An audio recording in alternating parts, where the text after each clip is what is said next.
আমি আপনার কাছে যেটা জানতে চাই, নিশ্চয়ই খবরটা আপনার চোখে পড়েছে। মিয়ানমার তারা তাদের দিক থেকে বাংলাদেশের রোহিঙ্গা ক্যাম্পগুলোকে পর্যবেক্ষণ করে একটা প্রতিবেদন দিয়েছে।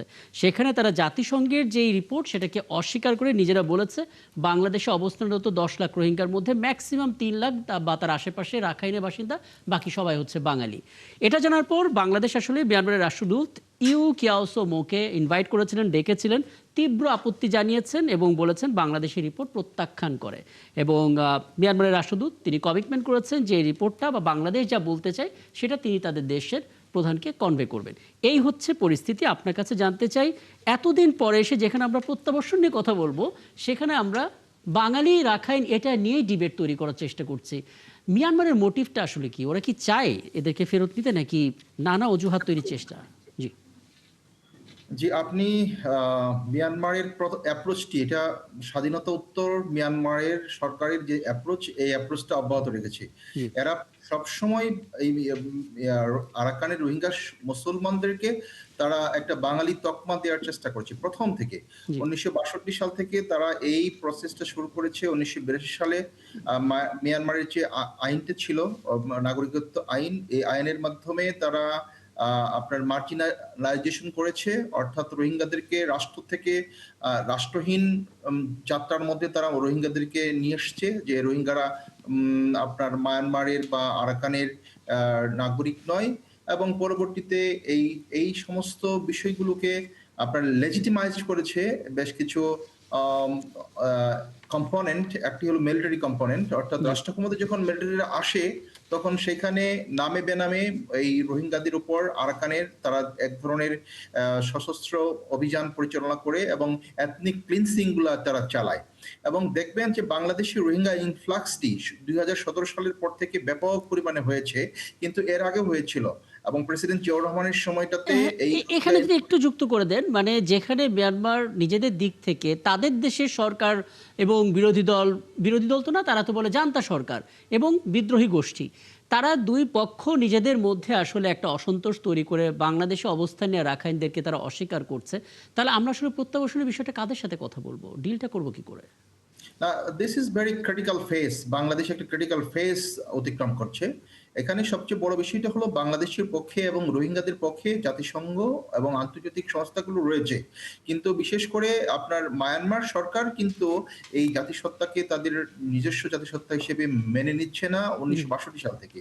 জি এবং সেইখানে আপনার এটাই হলো মেইন সমস্যা, অর্থাৎ আমার দেশের জন্মগ্রহণ করা মানুষগুলো রাষ্ট্রহীন মানুষ হিসেবে পরিণত হচ্ছে। জি এবং রোহিঙ্গাদের ক্ষেত্রে এটা বিপন্ন একটা মানবিক জাতিগোষ্ঠী হিসেবে তারা রূপান্তরিত হয়েছে। এবং এটা হয়েছে শুধুমাত্র রাষ্ট্র ব্যবস্থা, রাষ্ট্রযন্ত্র এই রোহিঙ্গা সম্প্রদায়কে আপনার রাষ্ট্রহীন একটা জাতিসত্তাতে রূপান্তরিত করেছে। এই বিভিন্ন আইন এবং সংশোধন, নাগরিকত্ব আইন, এই সমস্ত বেড়াজাল দিয়ে। এবং 2017 সালের পরে যে ইনফ্লাক্সটা বাংলাদেশে এসেছে, এবং জি বাংলাদেশের রোহিঙ্গারা কিন্তু বাংলাদেশ থেকে আর প্রত্যাবাসন তারা করেনি। সুতরাং দিস ইজ এ গ্রেট একদম একদম। আপনার আমরা ট্র্যাজেডি। ব্যাকগ্রাউন্ড ব্যাপারটা একদম পরিষ্কার না। আপনার কেউ কিছু জানতে চাইবেন? না, অথবা আমি আমার একটা আমার একটা প্রশ্ন ছিল জি যে রোহিঙ্গাদেরকে এই ইস্যুটা তো মাল্টিল্যাটারাল ইস্যু হয়ে দাঁড়িয়েছে। এটা ইন বিটুইন রোহিঙ্গা এবং বাংলাদেশ এবং মিয়ানমারের ইস্যু মধ্যে থাকেনি, থাকেনি, এবং এভাবে সলভ করা যাবে কিনা আমি জানি না। অনেক চায়না একটা বড় স্টেক হোল্ডার, ভারত একটা বড় স্টেক হোল্ডার, রাশিয়া আছে, ইউক্রেন আছে। রাশিয়া আছে, ইউক্রেন আছে। এই অবস্থার পরিপ্রেক্ষিতে 1977-78-এর দিকে আপনার মনে আছে জিয়াউর রহমান সাহেব, প্রয়াত শহীদ প্রেসিডেন্ট জিয়াউর রহমান সাহেব ইস্যুটাকে ইউনাইটেড নেশন এবং আইওসিতে নিয়ে গিয়েছিলেন। এবং পরে উনি এত শক্তভাবে জেনারেল নেউইনের সাথে এটা নেগোশিয়েট করেছিলেন যে তখন তারা বাধ্য হয়েছিল যে রেজাল্ট 1978 একটা চুক্তি করার জন্য। তো আপনারা জানেন সেটা। সেই শক্ত রোল প্লে না করলে এই সমস্যার সমাধান আর অন্য কোনোভাবে হওয়ার সম্ভাবনা আছে কিনা আমি একটু জানতে চাই। আমি সেই শব্দটা উচ্চারণ করতে চাই না যে শহীদ প্রেসিডেন্ট জিয়াউর রহমান জেনারেল নেউইনকে কি বলেছিলেন। জি এটা অনেকেই জানেন, কিন্তু আমি সেটা আর উচ্চারণ করতে চাই না এখানে। এবং পরবর্তীতে দেখা গেছিল যে সুর করে কিন্তু রিপেট্রিয়েশন শুরু হয়েছিল। আপনার কাছে কি মনে হয়? না, আপনি যথার্থ বলেছেন। ৭৮ সালের মধ্যেই আমরা এটার সলিউশনটা পেয়েছিলাম। বিকজ অফ বাংলাদেশের তখন একটা শক্তিশালী গভর্নমেন্ট ছিল এবং জিয়াউর রহমান ইন্টারন্যাশনাল অ্যাসপেক্টে তিনি খুব রেসপেক্টেড একজন প্রেসিডেন্ট ছিলেন। বিশেষ করে মুসলিম বিশ্ব এবং ইউরোপিয়ান ইউনিয়ন বা আমেরিকার সাথে তার একটা গুড রিলেশন ছিল। পাকিস্তানের সাথে একটা গুড রিলেশন ছিল। সুতরাং ওই একটা বিষয়, আরেকটা বিষয় হলো তখনকার মিলিটারি অ্যাসপেক্টটা বাংলাদেশের খুব ইম্পর্টেন্ট, সিগনিফিকেন্ট। বিকজ বাংলাদেশের যেহেতু জিয়াউর রহমান সেনাপ্রধান ছিলেন এবং মিলিটারিদের উপর তার একটা নিয়ন্ত্রণ ছিল এবং সেখানে একটা এক্সপিডিশন হয়েছিল, যেটা আপনি বলতে চাননি, যে জিয়াউর রহমানের নেতৃত্বে কিন্তু একটা এক্সপিডিশন হয়েছিল। অর্থাৎ মিলিটারি যখন কোনো একটা জাতিসত্তাকে আপনার নিঃশেষ করতে চায় তখন কথা বলতে হবে মিলিটারির ভাষায়। এখন আমাদের জি। দুইটা ওয়ে খোলা আছে। একটা হলো যে কূটনৈতিক তৎপরতা আমাদেরকে না, চালাতে হবে, এখানে একটা পাশাপাশি ছোট্ট সমস্যা আছে অধ্যাপক আনিসুর রহমান।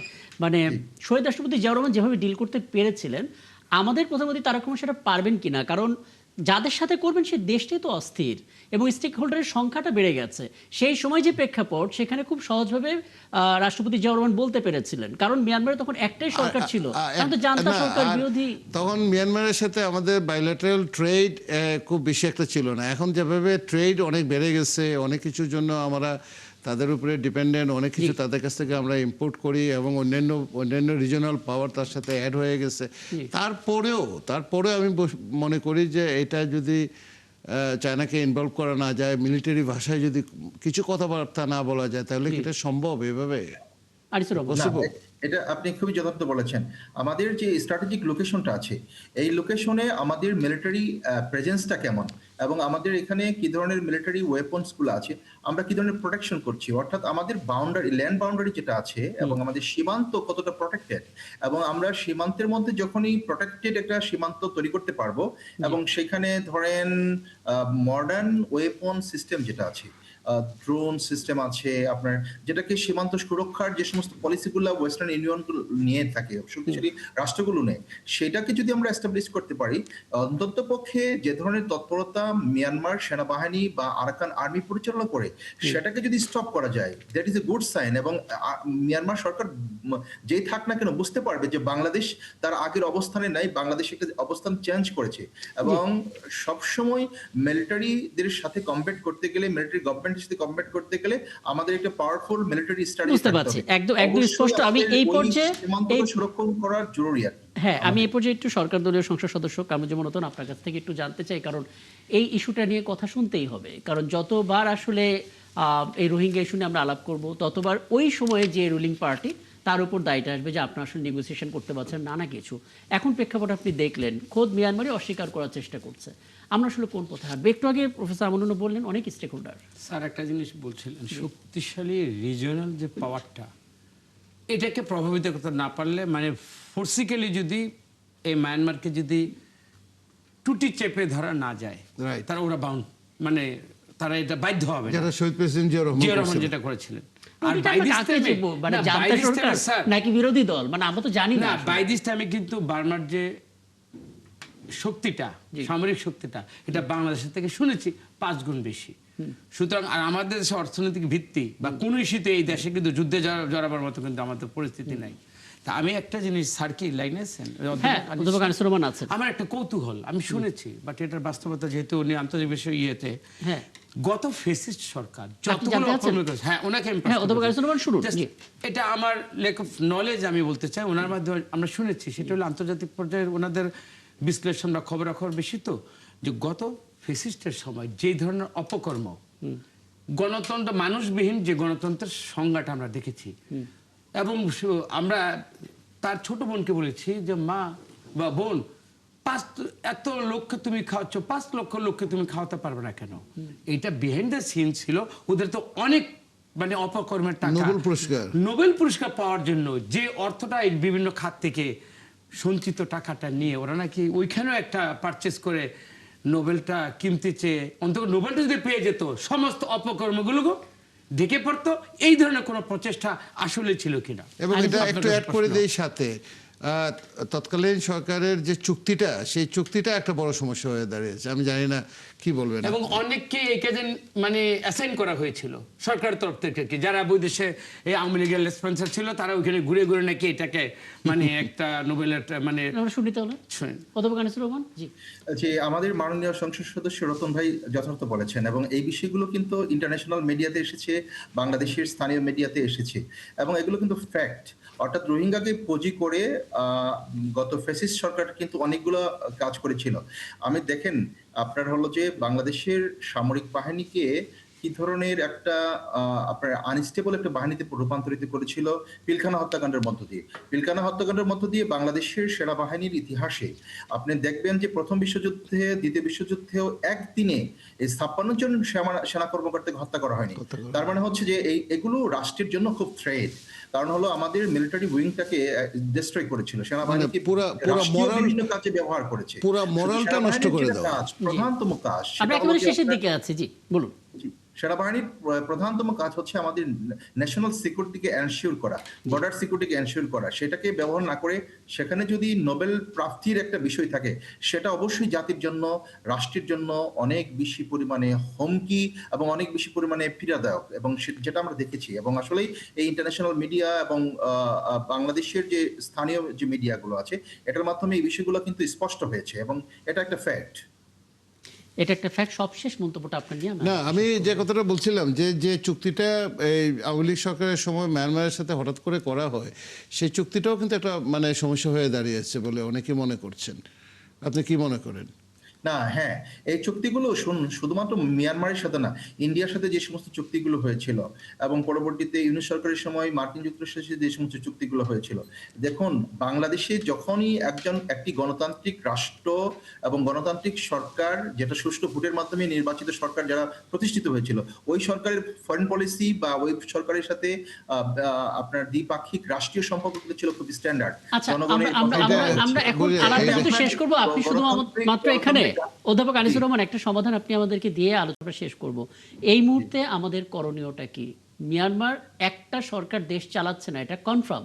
এদের মানে স্টেট ভাগ হয়ে গেছে, আলাদা আলাদা। তাহলে আমরা নেগোসিয়েশনটা কার সাথে করব? সমাধানটা কি আসলে? আমাদের দুটো সমাধান আছে। একটা সমাধান কূটনৈতিক তৎপরতা চালাতে হবে, সেখানে কে রাষ্ট্র ক্ষমতায় আসে সেটা দেখার বিষয় না। এখানে অ্যাক্টর গুলো হচ্ছে চায়না, এখানে অ্যাক্টর ইন্ডিয়া, এখন অ্যাক্টর হচ্ছে আপনার মালয়েশিয়া, এখানে অ্যাক্টর হলো ইউএসএ।